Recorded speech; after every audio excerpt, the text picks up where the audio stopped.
The Power of the Dog is an extraordinary film. It is an hour and 20 minutes of character development, followed by a punch in the gut with microbial murder. Let's talk the science of the dog. This video contains spoilers, so if you haven't watched the movie already, I certainly urge you to do that. With that said, let's dive in. We are now at the end of the film, and we have one of our main characters, Phil, and he's laying in bed, and his brother approaches him to wake him for the morning, but poor Phil can't be roused. What his brother notices as Phil tries to get out of bed is this horrendous lesion that's on his hand, and decides to take Phil to the hospital. Phil can barely walk down the stairs here, but he remembers one thing that's important. He remembers this rope, this rawhide rope that he's made for the character Peter. Peter is about to go to medical school, so Phil wants to make sure he has it before he leaves. Peter is the other primary character in the movie. He's been harassed by many people, including Phil, throughout the movie, but he and Phil have begun to develop some kind of connection. Peter watches him drive off down the road to the hospital, and we later find out that Phil will never get out of the hospital. Phil dies of this disease. Here we see Peter. Peter seems to be mourning, but we look down and we see he's got the rope and he's wearing gloves, and we think, oh, we've seen these gloves before. And where we've seen these gloves is when Peter has ridden out into the country. He has encountered a cow that has died, and with the gloves, he starts cutting rawhide strips. This hide, of course, would be used in the rawhide rope. Here we see Peter place the rope on the floor, slides it under the bed to hide it, and we know now that Peter has tried to at least make Phil sick, or maybe even tried to kill him with anthrax. So what is anthrax? Anthrax is primarily a disease of livestock. We see it in sheep, we see it in cattle, and so forth. And if we were to look into the blood of an animal that is actively infected with Bacillus anthracis, we would see organisms that look like this. These are the vegetative cells of Bacillus anthracis. And these vegetative cells produce proteins that are toxic. We see three of them. We see something called protective antigen, PA. We see another lethal factor, LF.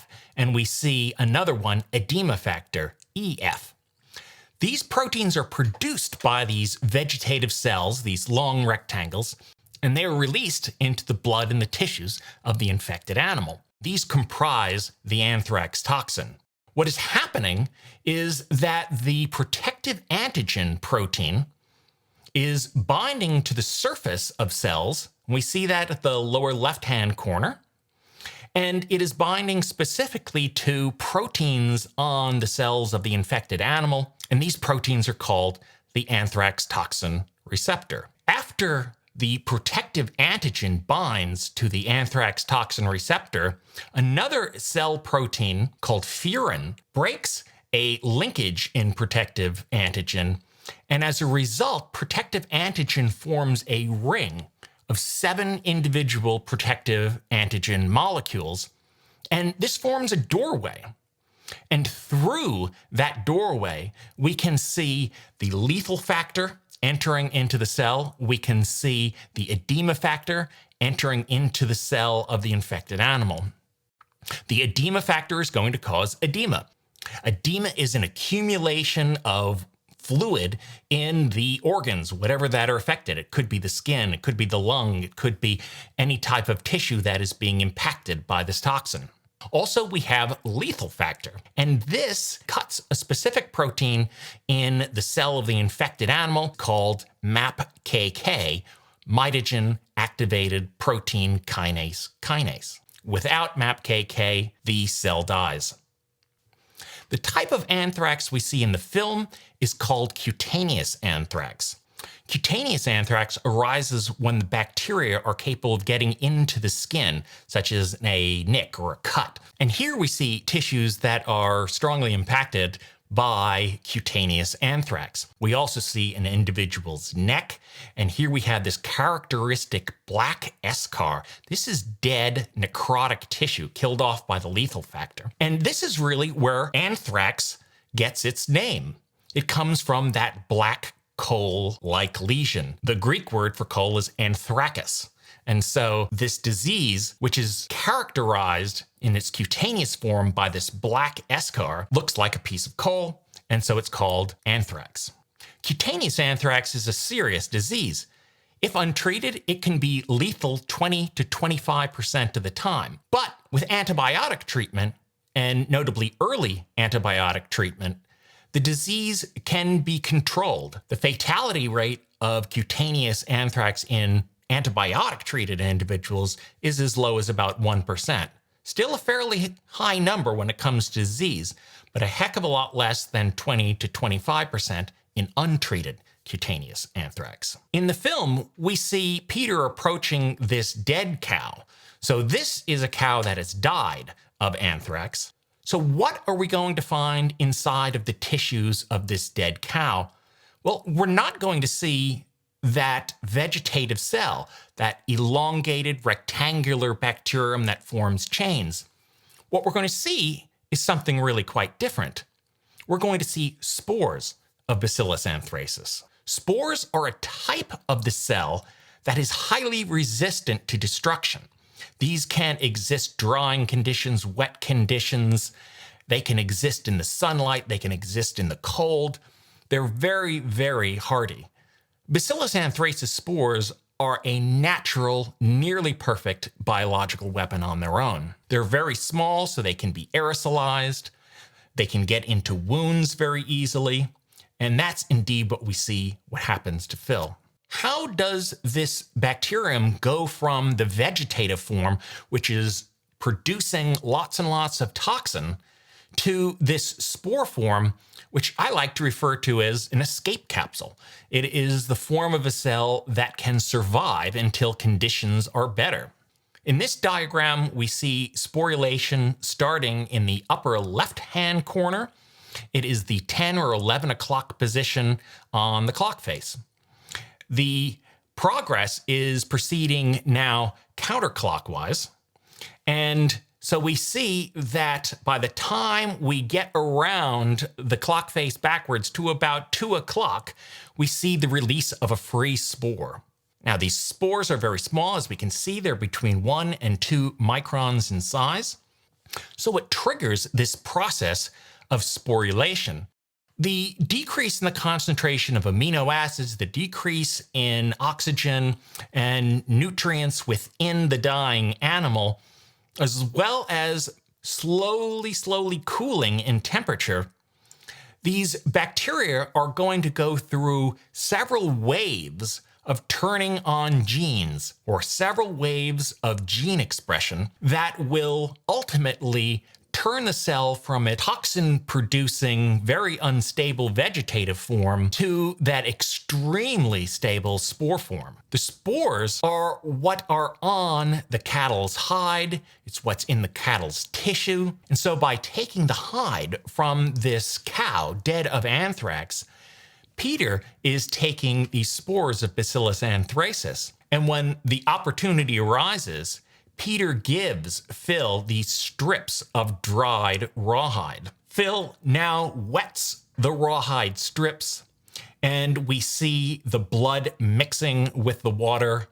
And here the spores are going to be entering that wound which Phil suffered earlier on in the film. What is going to happen in the tissues of Phil is that the bacteria are now going to sense the conditions that are right for growth. And the spores are going to germinate into the vegetative cells again. The vegetative cells are going to release the toxins. And in cases of anthrax, the bacteria can actually get into the blood. Actually, about 20% of cases will see the Bacillus anthracis bacterium getting into the blood. That is what's going to kill Phil. The bacteria from the lesion are now going to enter into the bloodstream and this will be capable of doing damage throughout the body. So could this happen? Is it possible? Could Peter have actually killed Phil by giving him dried rawhide that contained spores of Bacillus anthracis? And then when Phil made the rope, the spores entered the cut and gave him anthrax. Well, in short, yes. The spore is extraordinarily stable. If we have spores of Bacillus anthracis sitting out on a table, they're going to be infectious in 10, 20, 30, 40 years. All the bacteria needs is a way to get into the body. And in this film, the way to get into Phil's body is through this cut. He suffered this cut earlier on in the film. Peter even mentions when the injury occurs, oh, that's a very deep wound. And so here we have a very serious lesion. If the spores of Bacillus anthracis can get in there, they can certainly start germinating locally, and then the vegetative cells can also go into the blood, ultimately causing the death of Phil. Peter's provided Phil with strips of dried rawhide. They've been out in the sun. Isn't the bacteria going to be killed off by the sunlight? Well, no, because these bacteria are in the spore form. They are capable of resisting harsh conditions. And when Phil dunks his hands in the water to soften up the rawhide, this just provides an easy opportunity for any spores to get into the cut. The spores are released from the rawhide, they start circulating. We see Phil's blood mixing with the water. So it is indeed possible, if there are spores on the hide, that they would have survived the drying process and they would have been released when Phil started softening them. Are there any examples of people working with hide and developing anthrax? And the answer is yes. In 2008 or 2009, an individual in New York City was building African drums from hides that had been imported from Africa. Well, these hides had Bacillus anthracis spores on them, unbeknownst to the drum preparer. As this individual was working with the hides, spores were released into the air, and this individual inhaled them, so he developed inhalational anthrax. But it demonstrates the fact that even though hides have been kept for a long time, even shipped across the oceans, that the spores can survive on those hides. So the drying process, leaving these strips of rawhide out in the sun, are really not going to damage the spores of Bacillus anthracis. So this is an extraordinary film, and of course what we're interested in is the science. Peter he murders Phil using Bacillus anthracis spores. Is it possible? Well, yes. It's entirely possible that there were spores on the cattle's hide. It's entirely possible that the spores would have survived the drying treatment. It's entirely possible that the spores would have entered Phil's cut. It is entirely possible that the bacteria would have gone into the bloodstream of Phil, causing a systemic disease. So, yes, indeed, it's entirely possible that Peter could have murdered Phil with Bacillus anthracis. So this is an incredible film, an hour and 20 minutes of character development, and then you just get that absolute punch in the gut when you realize that the real villain here is this innocent-looking young boy, and he's used his medical training in order to perform this crime. So if you have any questions, of course, you can leave them down in the comment section. I'll get back to you. And I really hope you enjoyed this and learned a little bit more about the science behind the power of the dog. Thank you very much.